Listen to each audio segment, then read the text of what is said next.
নমস্কার, ভক্তি চ্যানেলে সকলকে স্বাগত।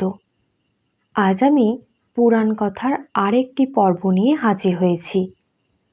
আমরা পুরাণে যাজ্ঞবল্ক্য মুনির কথা হয়তো অনেকেই শুনেছি। পুরাকালে যাজ্ঞবল্ক্য নামে এক ঋষি ছিলেন।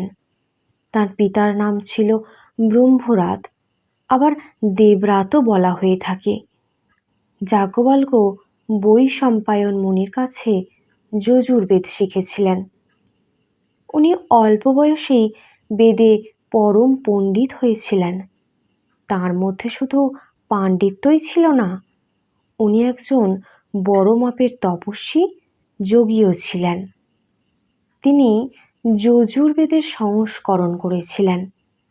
এই যাজ্ঞবল্ক্য মুনি ছিলেন দেবী সরস্বতীর বর প্রাপ্ত।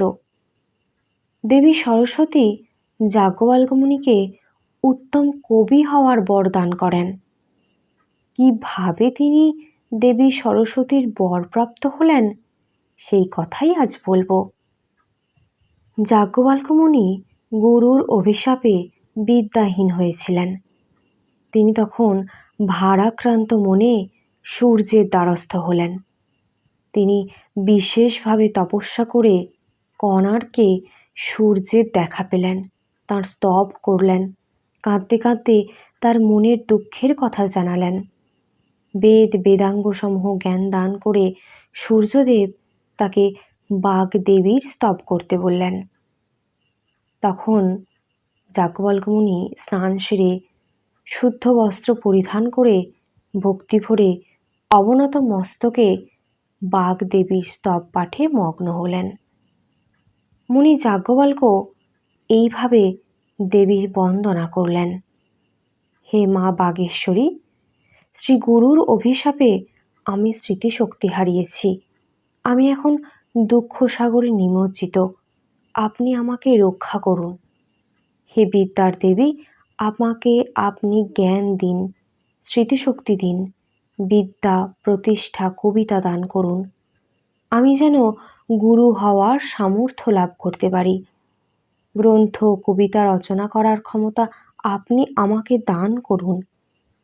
দুর্ভাগ্যবশত সব জ্ঞান আমার বিস্মৃতির অতলে তলিয়ে গেছে। আপনি কৃপা করে আমার হারানো স্মৃতিশক্তি ফিরিয়ে দিন। আপনি পরম ব্রহ্মাস্বরূপা, আপনি জ্যোতির্ময়ী, সনাতনী, সমস্ত বিদ্যার অধিষ্ঠাত্রী দেবী, আপনাকে প্রণাম নিবেদন করি। বাক্যে আপনার বসবাস, আপনাকে ছাড়া জগৎ বোবা মৃতপ্রায় হয়ে ওঠে। সেই বাণীকে আমি বন্দনা করি। অক্ষর স্বরূপা শ্বেত বর্ণা ভারতীকে আমি প্রণাম জানাই।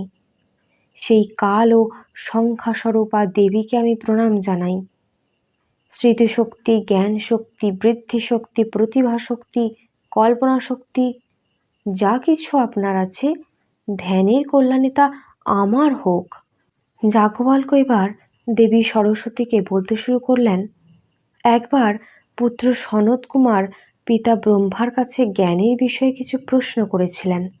প্রজাপতি ব্রহ্মা এ বিষয়ে সম্পূর্ণ জবাব দিতে পারবেন না ভেবে তিনি স্থির হয়ে বসে রইলেন। তখন সেখানে ভগবান শ্রীকৃষ্ণের আবির্ভাব ঘটল। তিনি ব্রহ্মাকে আপনার বন্দনা করার আদেশ দিলেন। ব্রহ্মা আপনার স্তব করেছিলেন। আপনার কৃপায় সেই মহান সিদ্ধান্ত নিতে পেরেছিলেন। আপনি এইভাবে অনন্তদেব মহামুনি বাল্মীকিকে অনুগ্রহ করেছিলেন। ব্যাসদেব আপনার কাছ থেকে কবীন্দ্র উপাধি লাভ করে 4 খণ্ড বেদ, সমস্ত পুরাণ রচনা করেছিলেন। মহেন্দ্র পর্বতে যখন দেবী দুর্গা তত্ত্বজ্ঞান বিষয়ক কিছু প্রশ্ন করল, শিব খানিকক্ষণ চুপ করে থেকে আপনার কথা চিন্তা করেন এবং আপনার অনুগ্রহ লাভ করে মহাদেব দেবী দুর্গাকে তত্ত্বজ্ঞান দান করতে সমর্থ হয়েছিলেন। যখন ইন্দ্র দেবগুরু বৃহস্পতির কাছে শব্দশাস্ত্র বিষয়ে জিজ্ঞাসা করেছিলেন, আপনি বৃহস্পতিকে বর দান করেন, যার প্রভাবে বৃহস্পতি দিব্য 1000 বছর ধরে শব্দশাস্ত্রের জ্ঞান ইন্দ্রকে দান করেছিলেন। সেই শব্দশাস্ত্র থেকে আহরিত জ্ঞান তিনি মহেন্দ্রকে দিয়েছিলেন। অন্যান্য ঋষিরা এই শব্দশাস্ত্র অধ্যয়ন করে জ্ঞান লাভ করেন, শিষ্যদের তা দান করেন।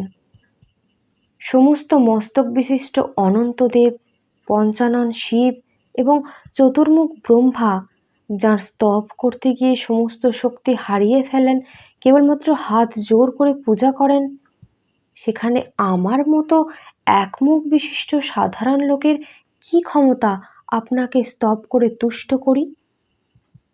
মহর্ষি যাজ্ঞবল্ক্য মাথা নুইয়ে দেবীকে প্রণাম জানালেন, অঝরে কাঁদতে লাগলেন। অচিরেই তিনি জ্যোতির্ময়ী দেবীর দর্শন পেলেন। দেবী সরস্বতী তখন যাজ্ঞবল্ক্যকে উত্তম কবি হওয়ার বর দান করলেন। পুরাণে আছে, যে লোক যাজ্ঞবল্ক্যের করা স্তব পাঠ করে নিত্য সরস্বতীর বন্দনা করে, সে কবিকুলে শ্রেষ্ঠ হয়, মহাবাগ্মী জ্ঞানী হয়, বৃহস্পতির তুল্য।